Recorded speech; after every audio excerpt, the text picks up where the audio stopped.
Breaking Savarkundla Jesal road પર નવનિર્મિત થઈ રહેલ અમૃત સરોવરમાં પાણીમાં ડૂબવાથી 2 બાળકોના મૃત્યુ થતા શોકની લાગણી। સાવરકુંડલાના ભેસાણિયા ડેમમાં 2 બાળકો ડૂબ્યા। સાવરકુંડલા લીલાપીર નજીક ભેસાણિયા ડેમમાં નહાવા પડેલા 2 બાળકો ડૂબ્યા। ઘરેથી કહ્યા વિના નહાવા ગયેલ બાળકોના ડૂબી જવાથી મોત।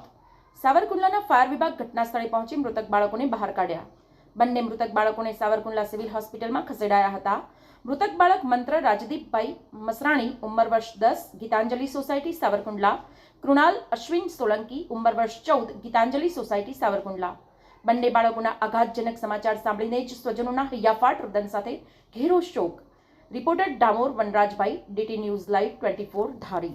સાવરકુંડલા બાયપાસ ઉપર આકાશી મેલડી પાસેના તળાવમાં 2 બાળકો નાહવા પડેલા છે, જેના કારણે તેઓ ડૂબી જેવા સમાચાર મળતા બંનેના મૃત જાહેર ડૉક્ટર અહીંયા કર્યા છે। એક સમાચાર મળતા અત્યારે અમે હોસ્પિટલ ઉપર આવ્યા છીએ। ખરેખર બંને નાના બાળકો છે અને બંનેના અવસાન થયેલા છે।